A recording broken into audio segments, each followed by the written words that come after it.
조갑제 TV 시청자 여러분 안녕하십니까? 2025년 1월 29일 설날입니다.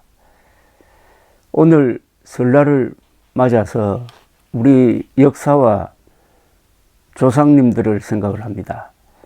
대한민국 국민들이 이렇게 평화와 번영을 누리고 있는 것은 우리 조상들의 엄덕이 큽니다. 저는 이럴 때마다 한 역사적 인물을 생각합니다. 삼국 통일의 원훈으로 일컬어지는 김유신입니다. 김유신은 79가지 살았습니다. 참 장수를 했습니다. 네 왕을 모셨습니다. 진덕이왕, 선덕이왕, 태종무열왕, 문무왕입니다.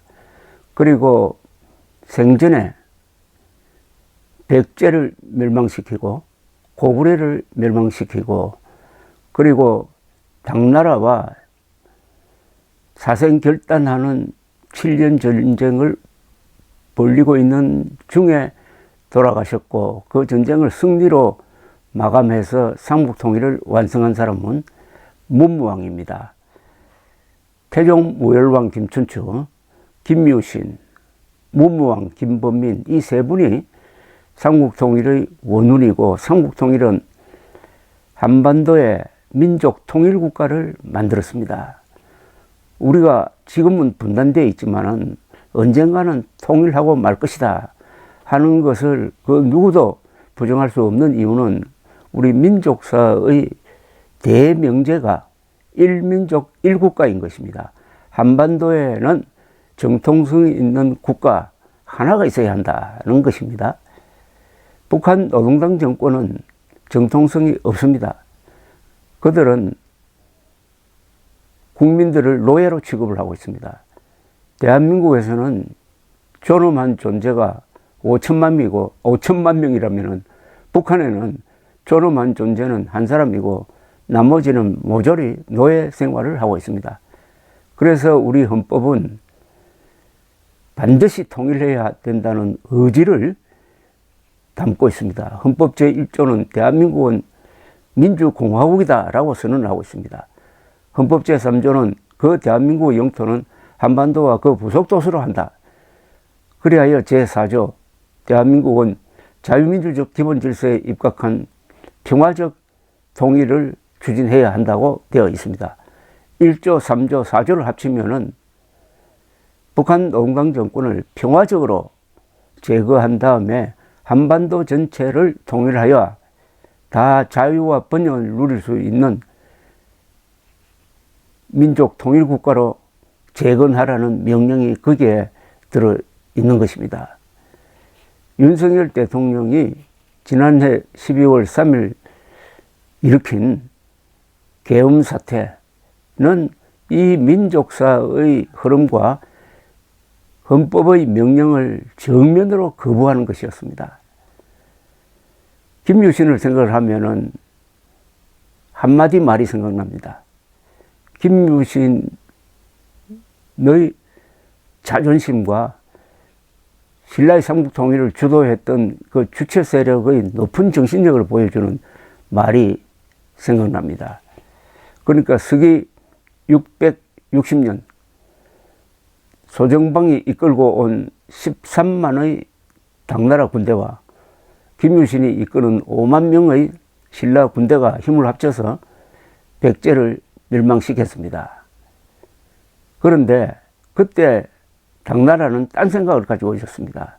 이 내친 김에 신라까지 치자 하는 속셈을 드러내니까 태종무열왕 이하 의전회의를 합니다. 요새로 말하면 국무회의가 열렸습니다.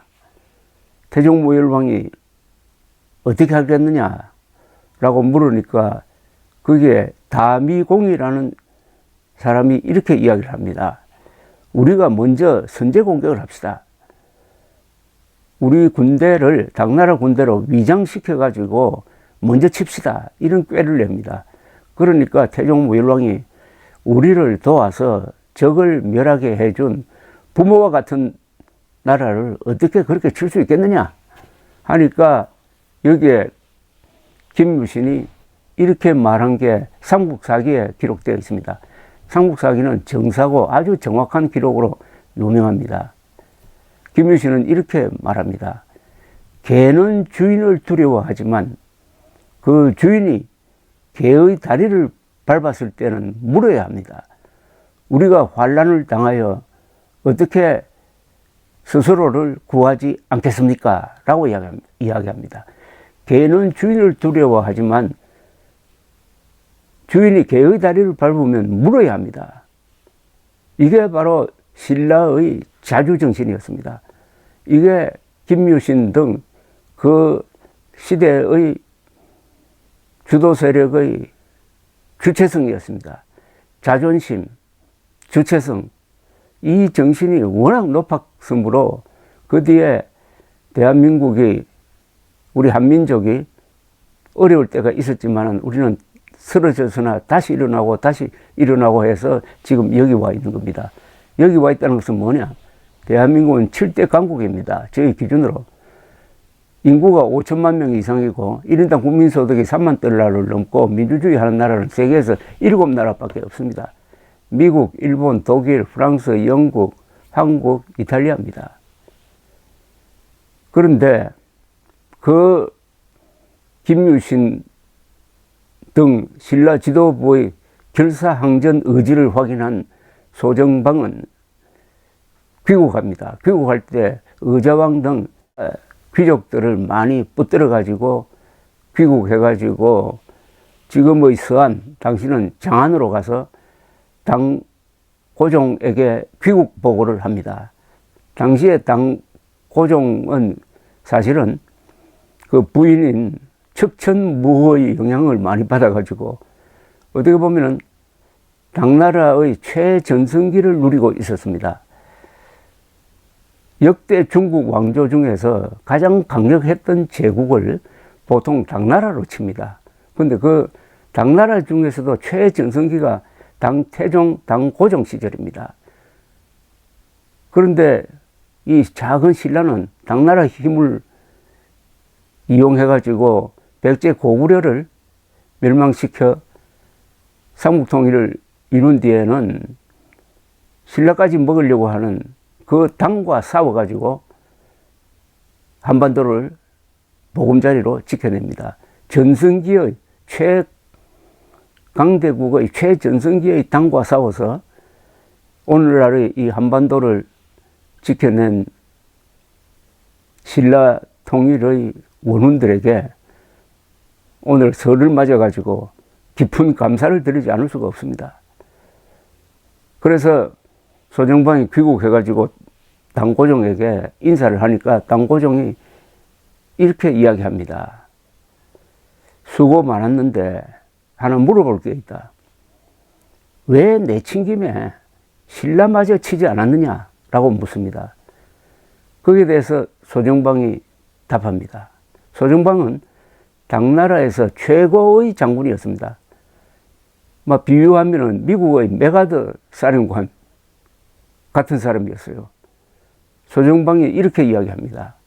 신라는 비록 나라는 작지만 임금은 백성을 사랑하고 신하는 나라에 충성하며 아랫사람은 윗사람을 부영과 같이 모심으로 함부로 도모할 수가 없었습니다. 라고 이야기합니다. 당시 신라는 이런 나라였습니다. 임금은 백성을 사랑하고 신하는 나라에 충성하고 아랫사람은 윗사람 모시기를 부영과 같이 함부로 도모할 수가 없었습니다. 이것은 신라에 대한 아주 극도의 찬사입니다. 그것도 보통 사람이 아니고 당나라의 최고 장수가 신라가 어떤 나라였느냐를 보여주는 겁니다. 그러니까 임금, 신하, 백성이 똘똘 뭉쳐가지고 저항을 하니까 어떻게 할 수가 없었습니다. 하는 존경심을 그런 식으로 보여주고 있습니다. 여기서 아주 흥미로운 대목이 이겁니다. 임금은 백성을 사랑하고 신하는 임금을 충성하고 아닙니다. 신하는 나라에 충성한다고 그랬습니다. 신하는 나라에 충성한다. 이건 아주 현대적인 충성입니다. 지금 대한민국은 윤석열에 충성하는 나라가 아닙니다. 나라에 충성합니다. 나라에 충성한다는 말은 뭐냐? 헌법에 충성한다는 이야기입니다. 그런데 그런 아주 현대적인 도덕률을 신라 사람들이 가지고 있음을 발견할 수가 있었습니다. 임금은 백성을 사랑하고 신하는 나라에 충성하고 아랫사람은 윗사람 모시기를 부형과 같이 함으로 함부로 도모할 수가 없었습니다.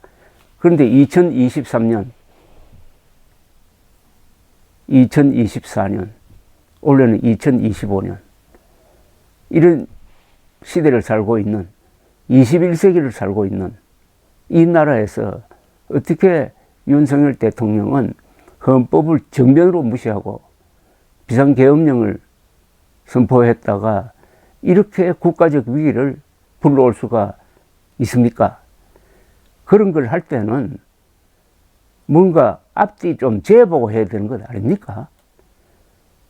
그리고 헌법을 파괴하는 군사력을 동원해 놓고도 지금은 뭐라고 이야기하느냐? 그것은 통치권 행사다. 대통령은 그렇게 할 수가 있다. 라고 이야기합니다. 대한민국 헌법을 정면으로 무시하는 이야기를 하고 있습니다. 7세기 신라 사람들보다 못한 국가의식을 가지고 있는 윤석열입니다. 이런 윤석열을 헌법의 이름으로 헌법을 지키기 위해서 아니 나라를 지키기 위해서 지금 사법적 응징 절차를 밟고 있습니다. 이런 윤석열은 역사의 낙오자입니다. 역사의 낙오자 앞에 줄을 서는 보수 세력은 만약 있다면은 앞으로 한 100년 동안은 절대로 집권 또는 재기할 수 없을 것입니다. 7세기 김유신의 위대한 발언. 개는 주인을 두려워하지만 주인이 개를 밟으면 물어야 합니다. 이게 한국 민족의 DNA로 흐르고 있는 우리의 자주정신이고 주체정신입니다. 그리고 소정방이 말한 바 신라는 비록 나라는 작지만 임금은 백성을 사랑하고 신하는 나라에 충성하며 아랫사람은 윗사람 모시기를 부형과 같이 함부로 도모할 수가 없었습니다. 이것은 국제적으로 세계 최대 강국이 신라에 보내는 찬사였습니다. 윤석열의 무도한 비상계엄령 선포로 지금 대한민국의 국격이 떨어지고 있습니다. 이것은 조상에게 죄 짓는 짓입니다. 감사합니다.